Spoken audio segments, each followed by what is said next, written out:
Hello aspirants. इस video में मैं आपको पढ़ाने वाली हूँ राजनीति सिद्धांत का ह्रास, डिक्लाइन ऑफ पॉलिटिकल थ्योरी, जो कि आपके बहुत सारे गवर्नमेंट जॉब्स, यूजीसी नेट के एग्ज़ाम और स्टेट पीसीएस एग्ज़ाम्स जो होते हैं, साथ ही साथ बीए एमए में यदि आपका पॉलिटिकल साइंस सब्जेक्ट है और सिलेबस में आपका ये है डिक्लाइन ऑफ पॉलिटिकल थ्योरी, तब भी आप इससे पढ़ सकते हैं, समझ सकते हैं। ठीक है, तो चलिए वीडियो को शुरू करते हैं। यदि पढ़ाने का तरीका आपको समझ में आए, सही लगे तो वीडियो को लाइक कर लीजिएगा, चैनल को सब्सक्राइब कर लीजिएगा और इसे शेयर करना नहीं भूलिएगा। 1950 के दशक में राजनीति वैज्ञानिकों में यह विवाद चल पड़ा कि क्या वर्तमान युग में राजनीति सिद्धांत का कोई भविष्य है या नहीं। ठीक है, मतलब 1950 का जो दशक था उसमें राजनीति वैज्ञानिक जो थे उनके बीच में ये बहस छिड़ गई कि एट प्रेजेंट वर्तमान युग में, यानी 1950 के दशक में जो बहस चल रही थी कि 1950 में ये राजनीति सिद्धांत जो है, पॉलिटिकल थ्योरी है, इसका कोई फ्यूचर है भी या नहीं। 1953 में अमेरिकी राजनीति वैज्ञानिक डेविड ईस्टन ने अपनी बहुचर्चित कृति the political system an inquiry into the state of political science, राजनीति प्रणाली राजनीति विज्ञान की दशा का अन्वेषण के अंतर्गत यह दावा किया डेविड ईस्टन ने कि परंपरागत राजनीति सिद्धांत कोरे चिंतन मनन, मेयर स्पेक्युलेशन पर आधारित है। उसमें राजनीतिक यथार्थ के गहन निरीक्षण का नितांत अभाव है। अतः राजनीति सिद्धांत को वैज्ञानिक आधार पर स्थापित करने के लिए इसे चिरसम्मत ग्रंथों, क्लासिक्स और राजनीतिक विचारों के इतिहास की परंपरा से मुक्त कराना जरूरी है। डेविड ईस्टन ने लिखा कि परंपरागत राजनीति सिद्धांत उस उथल पुथल की देन है जो बीते युगों के इतिहास की विशेषता रही है।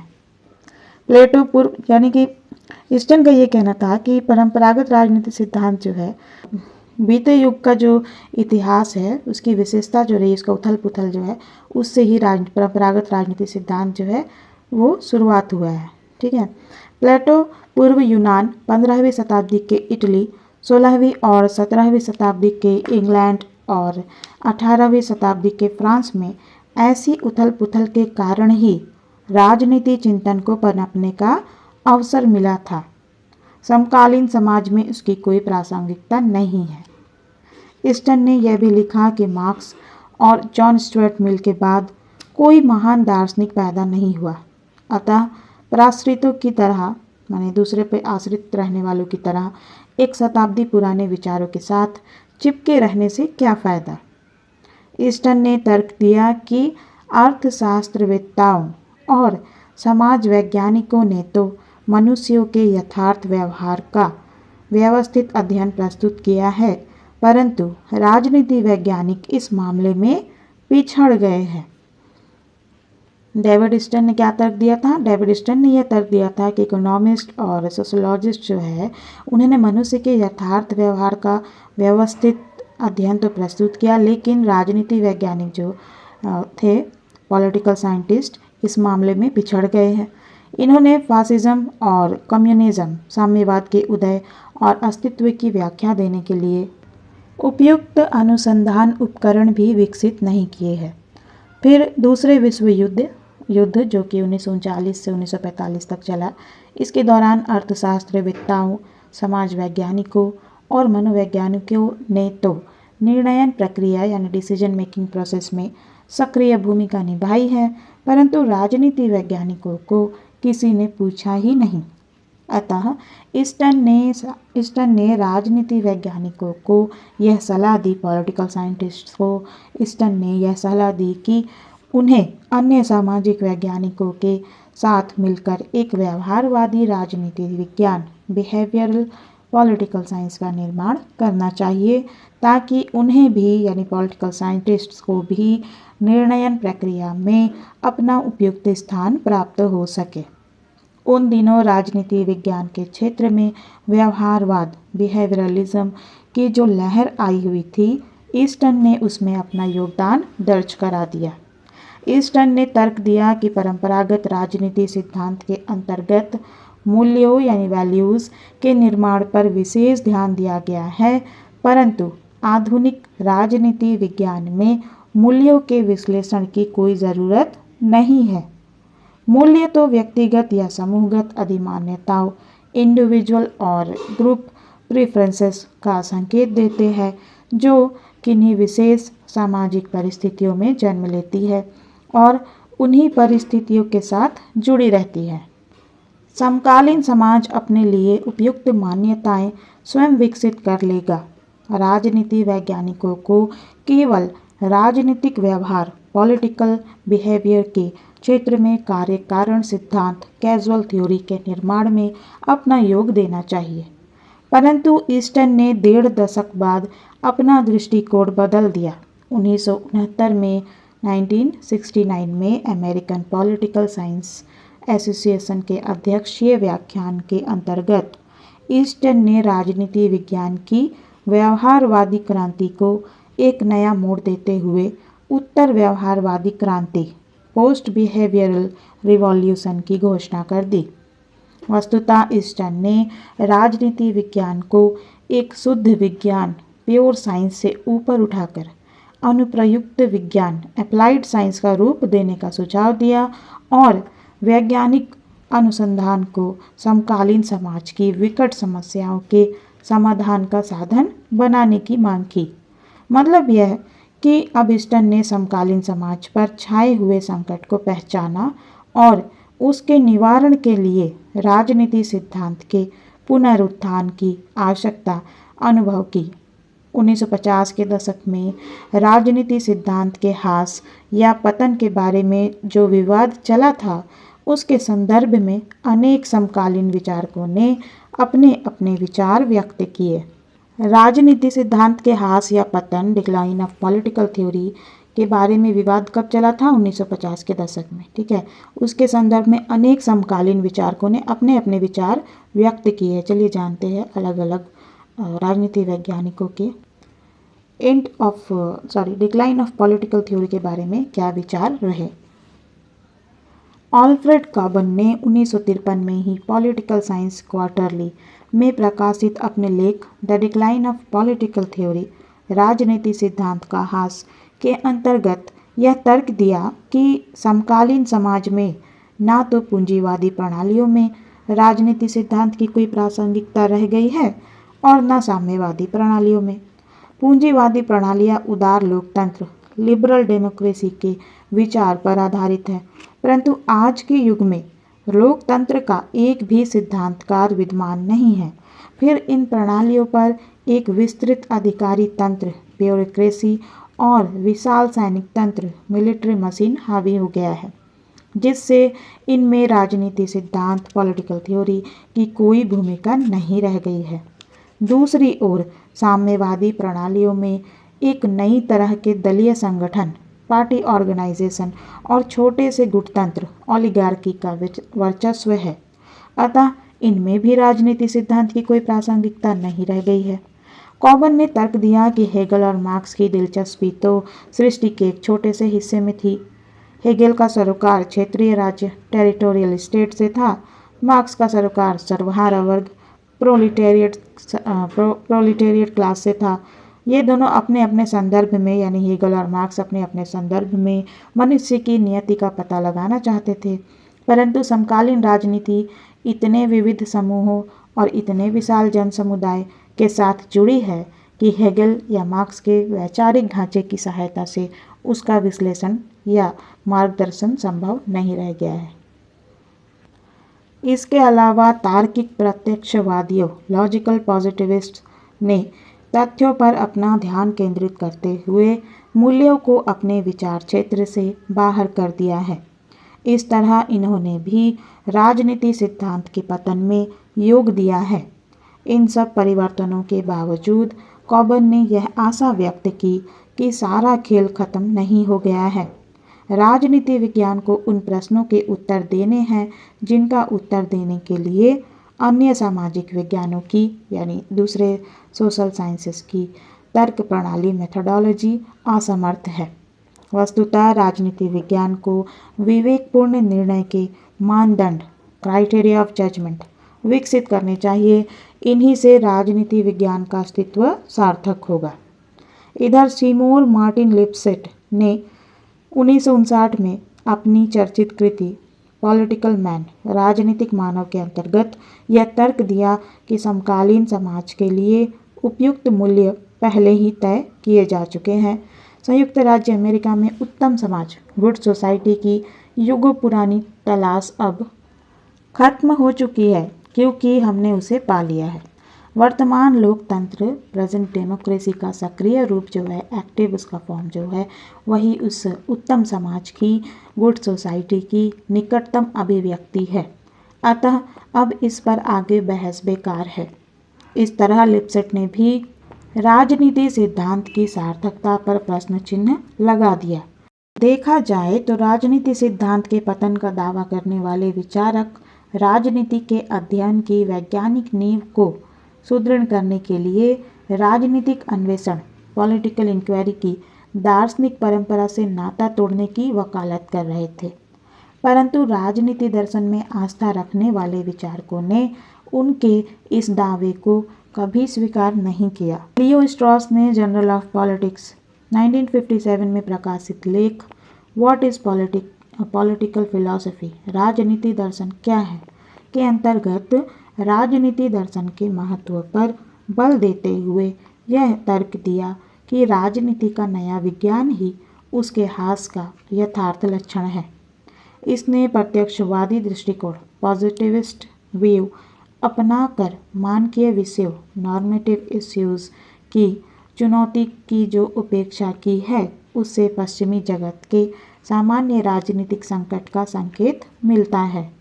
इसने उस संकट को बढ़ावा भी दिया है। स्ट्रॉस ने लिखा कि राजनीति का अनुभव मूलक सिद्धांत एम्पेरिकल थ्योरी समस्त मूल्यों की समानता की शिक्षा देता है। वह इस बात में विश्वास नहीं करता कि कुछ विचार स्वभावतः उच्च कोटि के होते हैं और कुछ स्वभावतः निम्न कोटि के होते हैं। वह यह भी नहीं मानता कि सभ्य मनुष्यों और जंगली जानवरों में कोई तात्विक अंतर होता है। इस तरह यह अनजाने में स्वच्छ जल को गंदे नाले के साथ बहा देने की भूल करता है।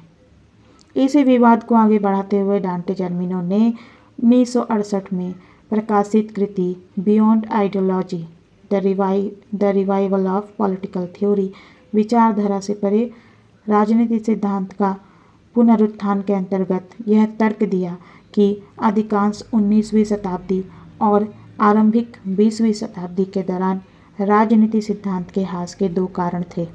पहला प्रत्यक्षवाद पॉजिटिविज्म का उदय, जिसने विज्ञान के उन्माद के मूल्यों को परे रख दिया, और दूसरा राजनीतिक विचारधाराओं का प्राधान्य जो मार्क्सवाद के रूप में पराकाष्ठा पर पहुंच गया। परंतु अब स्थिति बदल चुकी थी। अनेक समकालीन विचारकों ने राजनीति चिंतन को एक नई दिशा दी थी, जिससे राजनीति सिद्धांत के पुनरुत्थान रिवाइवल ऑफ पॉलिटिकल थ्योरी को बल मिला था। इन विचारकों में Michael Oxford, Hannah Arendt, Bertrand de Jouvenel, Leo Strauss और एरिक वोएगलिन के नाम विशेष रूप से उल्लेखनीय थे।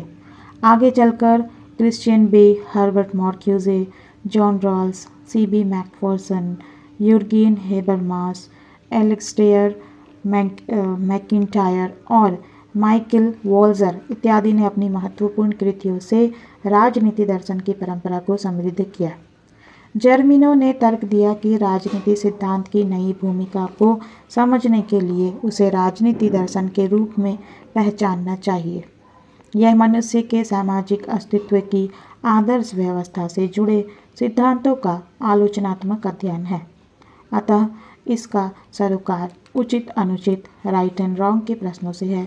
यह व्यवहारवादी विज्ञान बिहेवियरल साइंस नहीं है, जिसमें हर बात को ज्ञानेंद्रिय अनुभव सेंस एक्सपीरियंस के स्तर पर लाकर छोड़ दिया जाता है।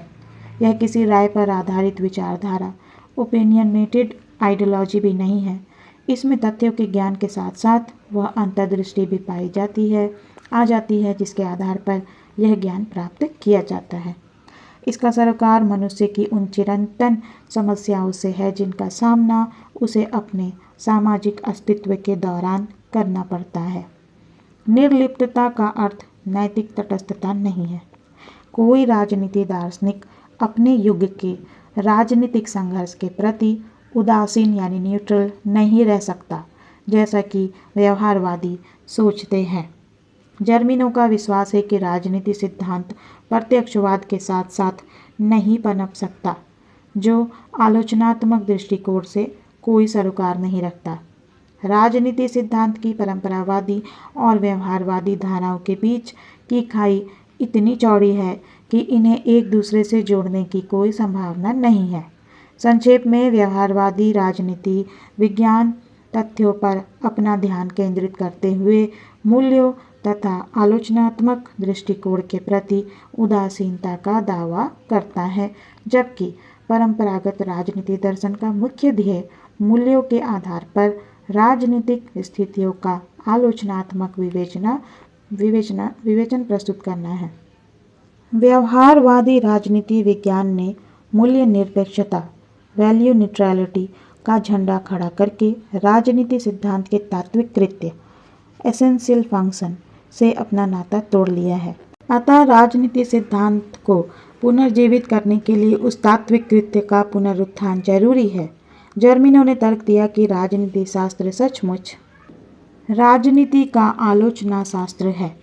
सच्चा राजनीति दार्शनिक वह है जो सोक्रेटिस की तरह सत्ताधारी के प्रति सत्य बोलने स्पीकिंग ट्रूथ टू पावर का बीड़ा उठाता है। इधर हर्बर्ट मार्क्यूजे ने एक और जोखिम की ओर संकेत किया है, जो राजनीति और समाज के अध्ययन में वैज्ञानिकता की मांग से पैदा होता है। मार्क्यूजे ने अपनी चर्चित कृति वन डायमेंशनल मैन एक आयामी मानव 1964 के अंतर्गत लिखा है कि जब सामाजिक विज्ञान सोशल साइंस की भाषा को प्राकृतिक विज्ञान नेचुरल साइंस की भाषा के अनुरूप ढालने का प्रयत्न करते हैं, तब वह यथास्थिति स्टेटस को का समर्थक बन जाता है। इस प्रवृत्ति के अंतर्गत वैज्ञानिक शब्दावली साइंटिफिक टर्मिनोलॉजी की परिभाषा ऐसी संक्रियाओं ऑपरेशंस और व्यवहार बिहेवियर के रूप में दी जाती है जिनका निरीक्षण ऑब्जर्वेशन और परिमापन मेजरमेंट किया जा सकता हो। इस तरह वैज्ञानिक भाषा में आलोचनात्मक दृष्टि क्रिटिकल विजन की कोई गुंजाइश नहीं रह जाती। उदाहरण के लिए निर्वाचन व्यवहार इलेक्टोरल बिहेवियर का निरीक्षण करते समय जब मतदान करने वालों की संख्या के आधार पर जन सहभागिता पीपल्स पार्टिसिपेशन का अनुमान लगाया जाता है, तब यह प्रश्न उठाने की कोई गुंजाइश नहीं रहती कि निर्वाचन की वर्तमान प्रक्रिया लोकतंत्र की भावना को कितना सार्थक करती है या नहीं करती। ऐसी अध्ययन प्रणाली अपना लेने पर सामाजिक विज्ञान सामाजिक अन्वेषण सोशल इंक्वायरी का साधन नहीं रह जाता, बल्कि सामाजिक नियंत्रण सोशल कंट्रोल का साधन बन जाता है। चलिए आते हैं निष्कर्ष पे। कुछ भी हो 1970 के दशक में और इसके बाद राजनीति विज्ञान और राजनीति दर्शन के बीच का यह विवाद उतना उग्र नहीं रहा। जहां डेविड स्टन ने उत्तर व्यवहारवादी क्रांति के नाम पर सामाजिक मूल्यों के प्रति राजनीति विज्ञान के बढ़ते हुए सरोकार का संकेत दिया, वहां राजनीति दर्शन के समर्थकों ने भी अपनी मान्यताओं को तथ्यों के ज्ञान के आधार पर परखने से संकोच नहीं किया। इधर कार्ल पॉपर ने वैज्ञानिक पद्धति साइंटिफिक मेथड का विस्तृत निरूपण करते हुए उपयुक्त सामाजिक मूल्यों के बारे में निष्कर्ष निकालने से तनिक भी संकोच नहीं किया है। जॉन रॉल्स ने न्याय के नियमों का पता लगाने के लिए अनुभवमूलक पद्धति अपनाने में अभिरुचि का परिचय दिया है। सीबी मैकफर्सन ने जोसेफ सुपिंटर और रॉबर्ट डाल के अनुभवमूलक दृष्टिकोण की आलोचना करते हुए लोकतंत्र का आमूल परिवर्तनवादी सिद्धांत रेडिकल थ्योरी प्रस्तुत किया है। हर्बर्ट मार्क्यूजे और यूर्गेन हेबरमास ने समकालीन पूंजीवाद की आलोचना करते हुए अनुभवमूलक निरीक्षण की गहन अंतर्दृष्टि का परिचय दिया है। अब यह स्वीकार किया जाता है कि राजनीति विज्ञान हमें सामाजिक और प्राकृतिक विज्ञानों की तरह अपने साधनों को परिष्कृत करने में सहायता देता है, परंतु साध्यों की तलाश के लिए हमें राजनीति दर्शन की शरण में जाना पड़ेगा। साध्य और साधन परस्पर आश्रित है, यानी साध्य और साधन एक दूसरे पर आश्रित है। इसलिए राजनीति दर्शन और राजनीति विज्ञान परस्पर पूरक भूमिका निभाते हैं।